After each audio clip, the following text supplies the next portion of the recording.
Good morning, kids. Dad here. It is Monday, February 9th at 9:16 a.m.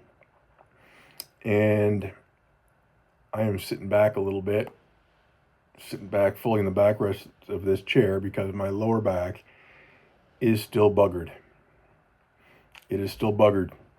That's a British term. Check your Harry Potter. Buggered means messed up, not feeling good.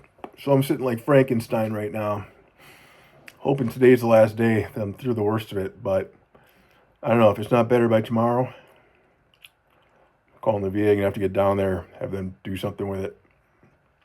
So anyhow, it's a good morning, and it's gonna be a good day because I got to start it with a couple of my favorite rituals. Praying, which I did not get on my knees for today, because if I got down on my knees on the floor, I don't know how long it'd take to get back up.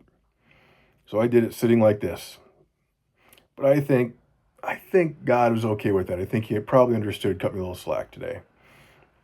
And then I attended my men's group meeting, and it was actually kind of a bittersweet morning session.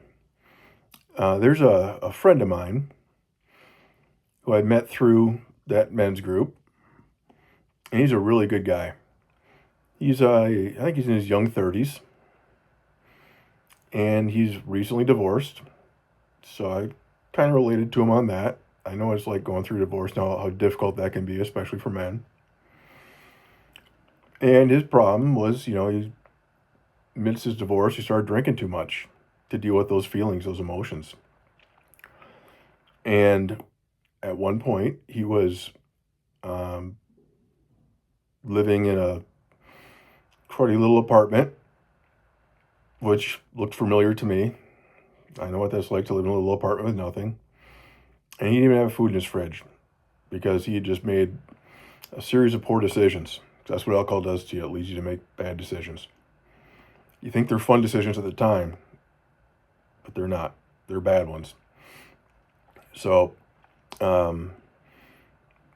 anyhow, he started coming to those meetings a couple months ago, and he started doing what we talked about in those meetings. Started doing some of the work about, surrendering, admitting you need help, and looking at yourself, at your past, taking accountability for the wrongs that you've done, making the apologies to people who deserve them, and then getting into prayer and meditation and helping other people who are in a bad place. So he started doing that, and he had been doing well for a couple months. Started getting his life back together. He got back into jiu-jitsu, which is another thing I connected with him on. And we would joke a lot, routinely, about jiu-jitsu, about what we call sobriety. We call it sobriety. If you don't drink alcohol, it's called being sober. So we joke about sobriety. We joke about different meetings. He was a funny guy.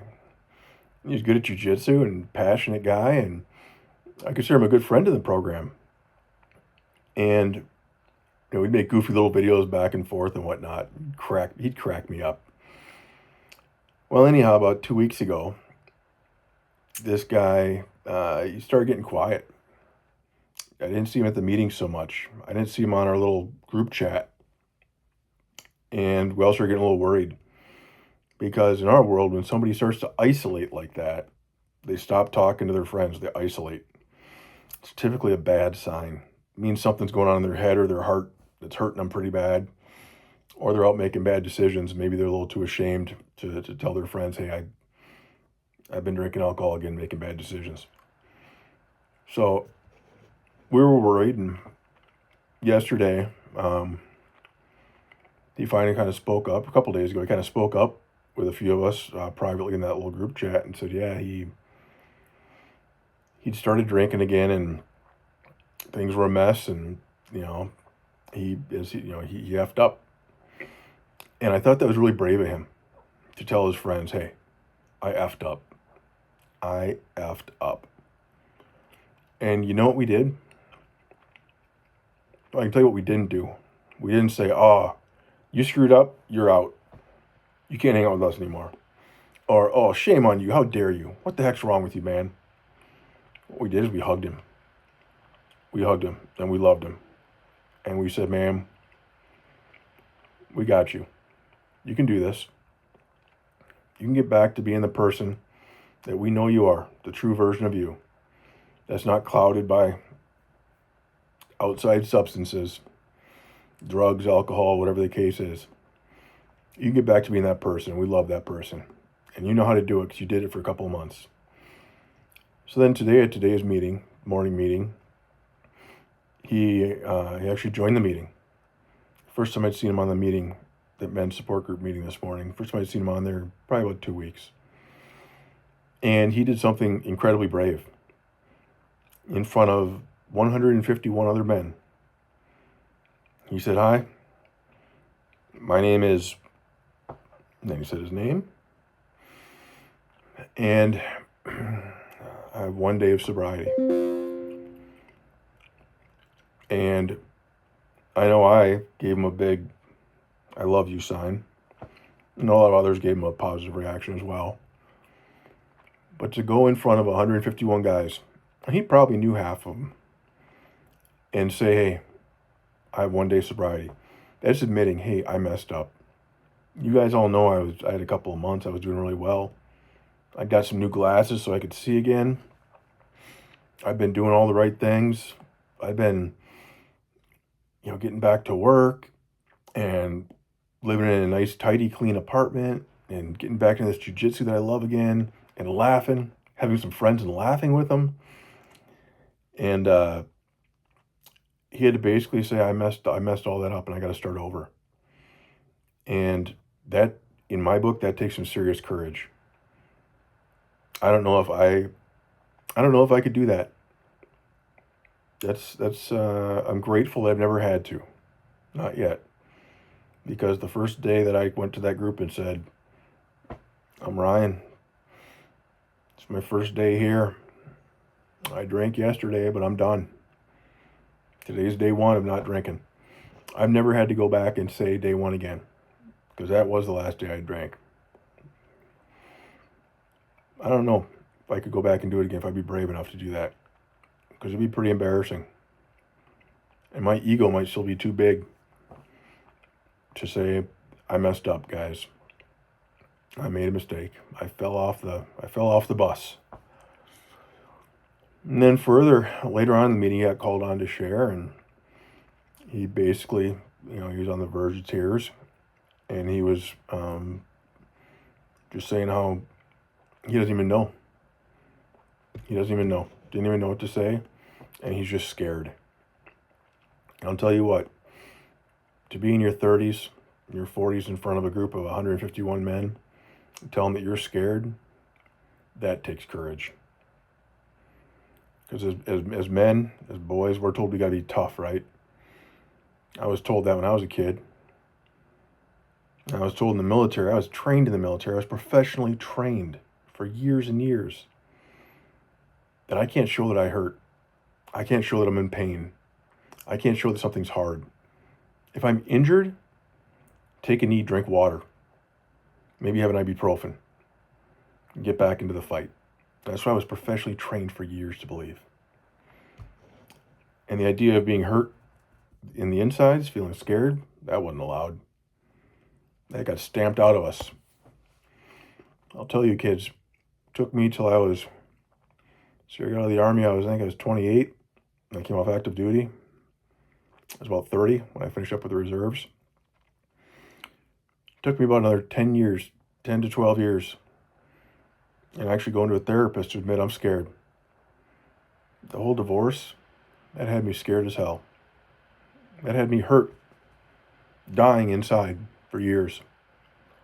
For about a year or two prior to it, and then for about a year or two after, dying inside. And I was scared, and I was hurt, I was ashamed, and all these kinds of feelings that as boys and men we're not allowed to talk about. But I will tell you guys, as your dad, as a guy who jumped out of an airplane over 40 times with Green Berets, did all the hua tough guy stuff, lived that life. That is bullshit.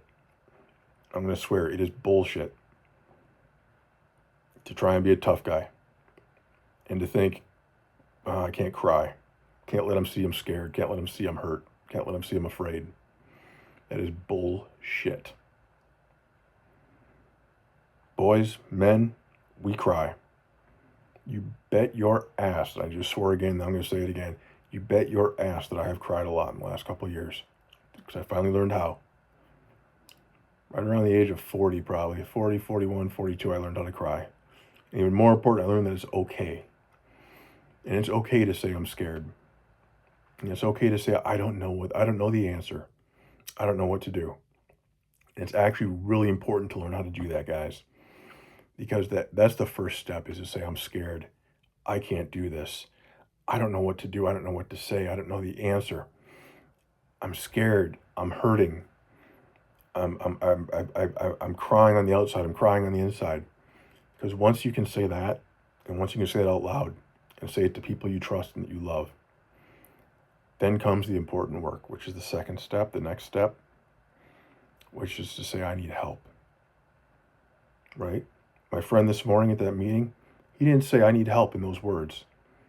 But by him having the courage to say I'm scared, what I heard him say is I need help. Because I've been around that group of men long enough to recognize it when I hear a guy say I need help even without saying those words. You know what that group's going to do? We're going to get around him like a herd of buffalo. We're going to get him right in the middle of that herd. And us big strong ones on the outside, we're going to ward off the predators.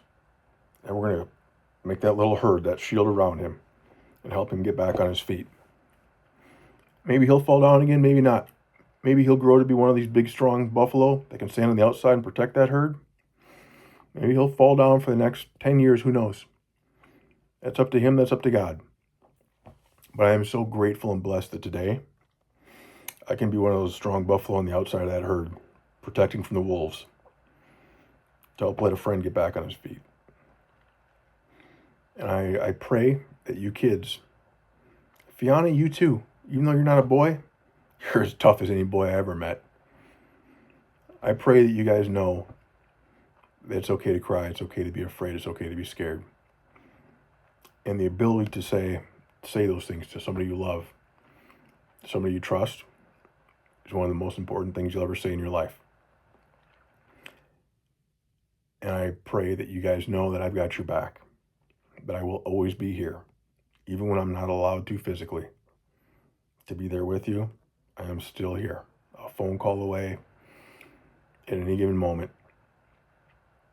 And I'm here, I'm happy, eager to help you get back on your feet, no matter what it is, no matter how bad it is you think you screwed up, no matter how much guilt and shame you feel like, no matter what an idiot you might feel like, no matter how wrong you may know you were in the situation. It's okay. It happens to everybody.